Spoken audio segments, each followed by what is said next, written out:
Il cibo non è solo calorie, è informazione per il nostro corpo e per la nostra mente. Qui impariamo a nutrirci con semplicità e a prenderci cura di noi. Ognuno di noi nasce con una predisposizione genetica, ma il nostro destino non è scritto. Con un'alimentazione curata, movimento, sonno, gestione dello stress e lavoro sulla mente, possiamo spostare l'ago della bilancia. Ogni pasto, ogni pensiero, ogni piccola scelta è un voto per la nostra salute futura. Ciao, sono Fabiana.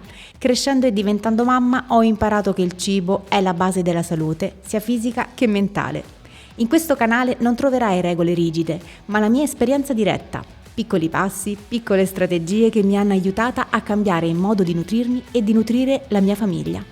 Il mio intento è condividere tutto questo con te, affinché possa essere uno stimolo a studiare, informarti, diventare più consapevole delle tue scelte quotidiane e scoprire che il cambiamento è possibile.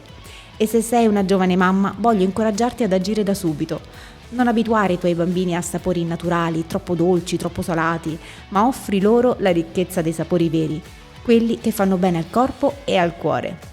Qui troverai informazioni sui benefici reali dei cibi, porzioni utili, ricette veloci, idee pratiche per famiglia e bambini. L'obiettivo? Prevenire quando possibile, supportare quando serve e riscoprire insieme la forza delle scelte quotidiane.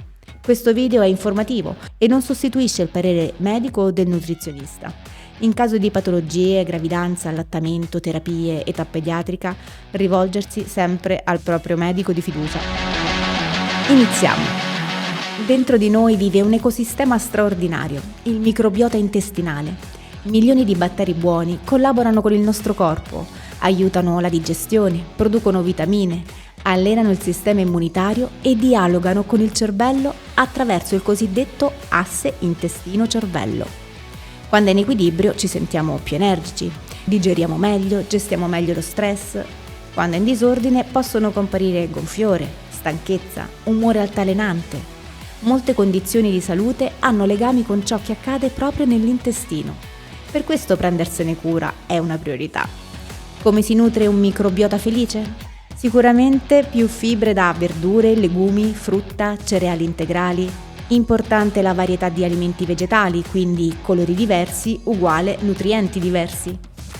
Importanti sono anche i cibi fermentati come yogurt, kefir, krauti, miso, tenfè.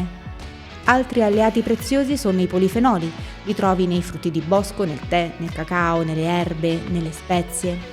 Importantissimo è cercare di limitare il più possibile gli zuccheri aggiunti e i cibi processati. Non meno importante sono l'idratazione, il sonno, movimento regolare, la gestione dello stress. Non è magia. È costanza. Scelte semplici, ripetute ogni giorno. Per quanto riguarda i bambini, i gusti si educano. Abituiamo i piccoli a sapori semplici. Proponiamo loro anche gli alimenti più volte, senza pressioni. Spesso servono diverse esposizioni prima che un cibo piaccia. E questo vale anche per noi, affinché il cervello possa comprendere veramente se apprezza un cibo oppure no, è necessario assaggiarlo almeno 10 volte. Con i bambini quindi cerchiamo soluzioni creative per integrare i cibi essenziali. Queste abitudini precoci costruiscono la salute di domani. E in ultimo, l'ascolto. Mangia con calma, mastica bene, nota come ti senti dopo i pasti, sperimenta, osserva. E ricordati che ci nutriamo di cibo, sì, ma anche di pensieri, parole, azioni, relazioni. Benessere è mente, corpo e spirito in dialogo. Scegliamo quindi cosa portare nel piatto e nella testa. È lo stesso viaggio. Cosa troverai qui? Video per temi. Memoria, circolazione, energia, digestione, ma anche puntate monotematiche con dosi, controindicazioni, provenienza dei cibi, ricette veloci anche adatte a bambini. In più ti guiderò a cambiare gradualmente lo stile alimentare senza stress. Micropassi, strategie per bimbi e parleremo anche di cibi che tendono a favorire l'infiammazione, quindi da limitare o scegliere con più attenzione, sempre quindi con buon senso e alternative pratiche.